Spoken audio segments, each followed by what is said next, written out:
Konten kali ini mungkin tidak akan sejalan dengan kelogisan, ya, karena logika manusia memiliki keterbatasan. Sedangkan untuk pembahasan konten kali ini di luar jangkauan nalar logika manusia. Welcome to Secangkir Ilmu.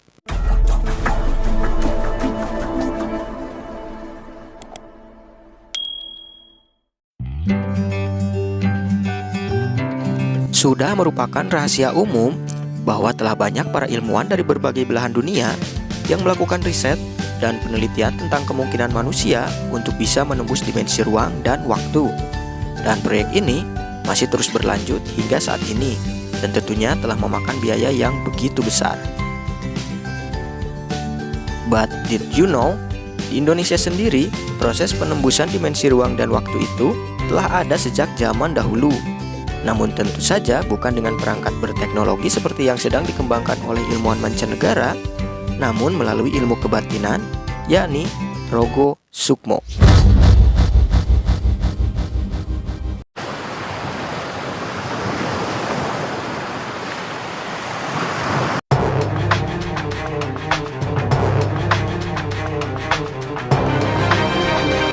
Rogo Sukmo atau dikenal juga dengan istilah Raga Sukma merupakan gabungan dari suku kata raga dan sukma.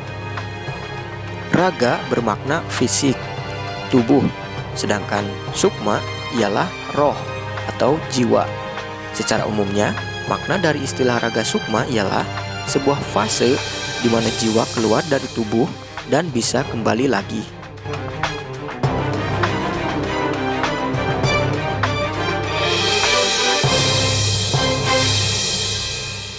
Apakah itu berarti mati atau mati suri?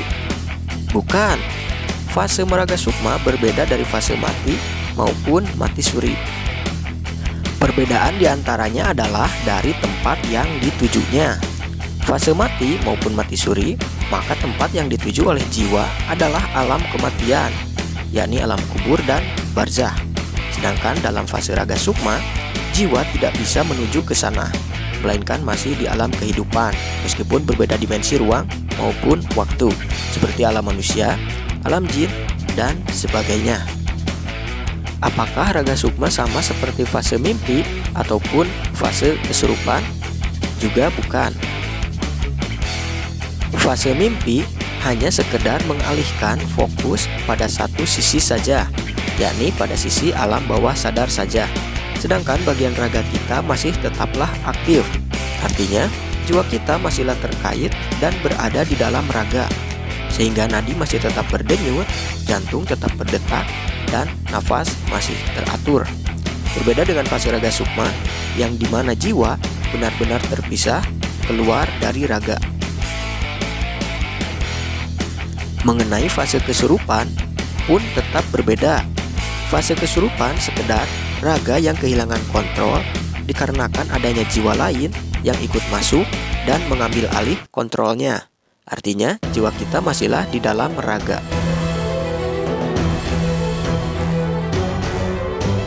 Raga sukma adalah fase di mana jiwa kita keluar dari raga sepenuhnya sehingga mampu menjelajah tanpa terbatas pada dimensi ruang maupun waktu. Tentu saja semua adalah atas izin dari Tuhan Sang Maha Pencipta. Dimensi ruang meliputi tempat atau alam. Ketika dalam fase raga sukma, jiwa mampu menjelajah berbagai tempat maupun alam dari berbagai dimensi yang tidak mampu dijangkau oleh keterbatasan raga manusia.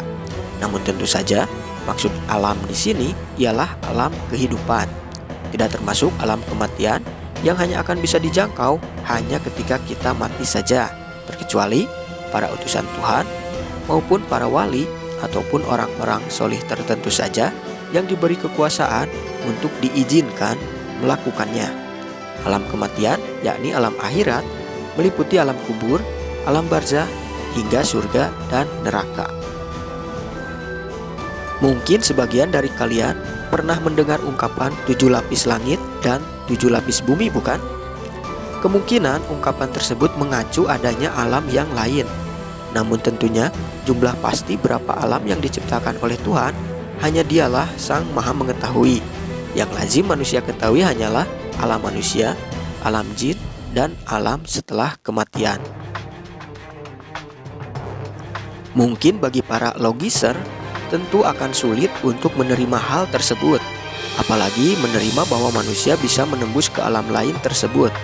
Namun, bahkan pengalaman pribadi Mimin sendiri pun benar-benar membuktikan kebenaran hal tersebut.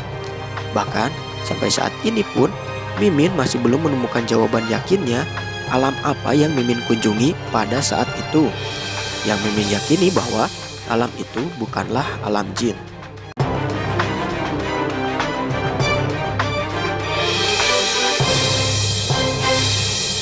Semua layaknya alam kehidupan manusia maupun jin.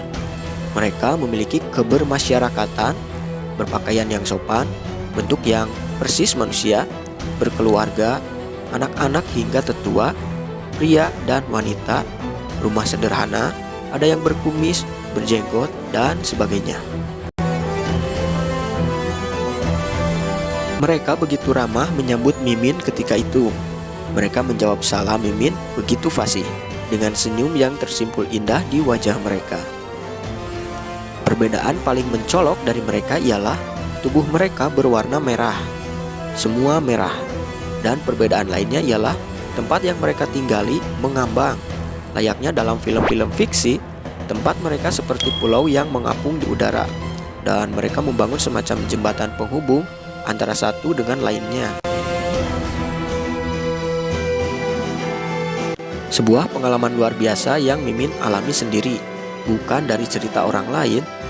Bodoh amat kalian yang tidak mempercayai, karena bahkan bagi Mimin pribadi pun tentu akan sulit mempercayainya jika hanya mendengar cerita dari orang lain saja tanpa mengalaminya langsung.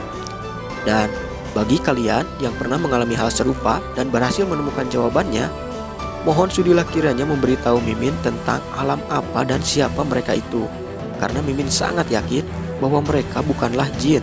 Yang Mimin yakini hanya bahwasannya mereka masihlah makhluk ciptaan Tuhan. Terima kasih banyak sebelumnya. Oke, lanjut. Sampai di mana tadi? Dimensi ruang. Ya, tempat. Mimin yakin bahkan kalian sendiri pun pasti pernah mengalami fase menembus dimensi ruang. Seperti jika kalian mengunjungi ataupun melewati sebuah tempat baru yang belum pernah kalian kunjungi ataupun kalian lihat sebelumnya. Lantas, dalam pikiran kalian, kalian merasa bahwa tempat tersebut tidak terasa asing, sehingga membuat kalian bertanya-tanya di mana dan kapan seperti merasa pernah ke tempat tersebut sebelumnya. Nah, bisa jadi bahwa sebelumnya justru jiwa kalian mengalami fase raga sukma tanpa kalian sadari menuju ke tempat tersebut. Sehingga meskipun raga kalian belum pernah mengunjungi tempat itu sebelumnya, namun jiwa kalian tidak merasa asing. Next, dimensi waktu. Dalam fase raga sukma, daya jelajah jiwa tidak terbatas hanya dalam lingkup dimensi ruang saja, namun juga meliputi dimensi waktu. Artinya, jiwa bisa menembus baik ke masa lalu maupun ke masa depan. Namun tentu saja hanya untuk sekedar memperhatikan saja, bahkan kebanyakannya hanya sepintas saja. Berbeda seperti dalam film-film fiksi maupun dari berbagai hoax yang banyak tersebar yang mengatasnamakan kemampuan manusia dalam ikut berbaurnya di kehidupan masa lalu maupun masa depan. Hal tersebut Mimin yakini sangat tidak mungkin, karena jelas hal tersebut akan mengacaukan kalamuloh, kodo dan kodar Tuhan yang telah tercatat rapi dalam keluasan lauhil mahfuznya. Wallahu alam bisawab. Namun yang pastinya, menembus waktu baik masa lalu maupun masa depan hanya sebatas melihat saja, dan itu pun terbatas hanya sepintas saja. Mirip-mirip seperti cuplikan atau trailer atau highlight gitulah kurang lebihnya. Dan itulah mengapa raga sukma ini tidak bisa digunakan untuk niatan yang macam-macam, seperti misalnya untuk mengintip nomor yang akan keluar dan beragam jenis perjudian lain.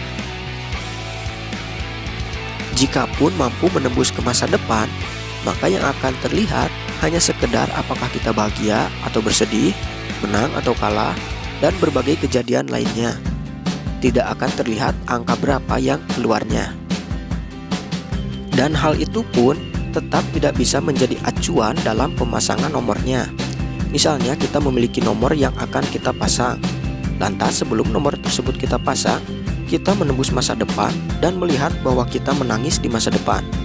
Hal tersebut kemudian membuat kita berargumen bahwa kita akan kalah jika kita pasang nomor tersebut.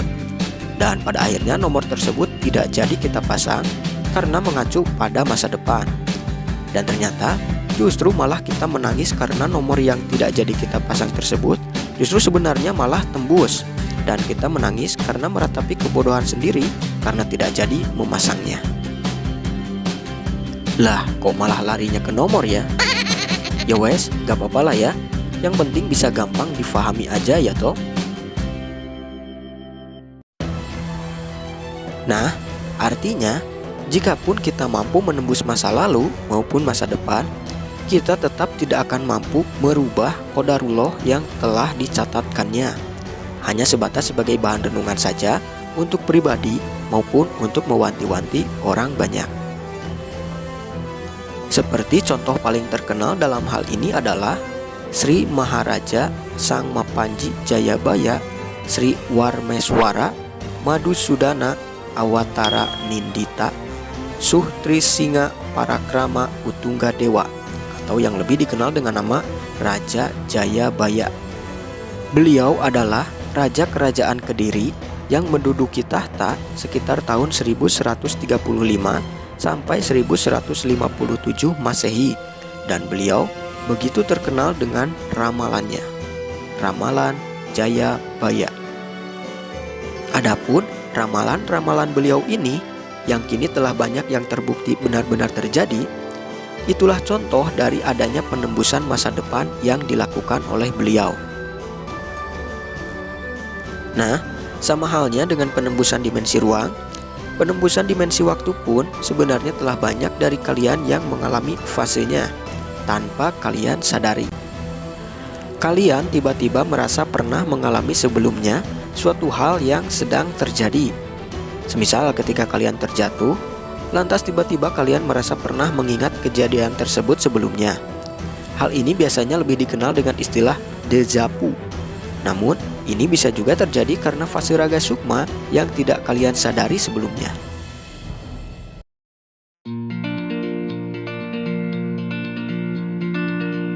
Keilmuan Tuhan memang tiada batasnya, sehingga tidak akan mungkin dapat ditampung oleh logika manusia yang serba terbatas. Namun, semua bisa saja terjadi jika Tuhan yang berkehendak, seperti beberapa Nabiullah dan para orang-orang solih lainnya yang diberi izin untuk melihat sebagian keilmuan Tuhan tersebut. Wallahu a'lam bishawab.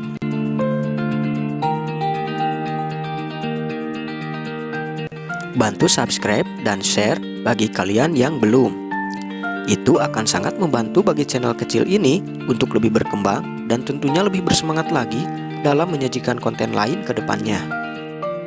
Well, selalu jaga kesehatan di masa rawan hoax ini, dan hatur nuhun.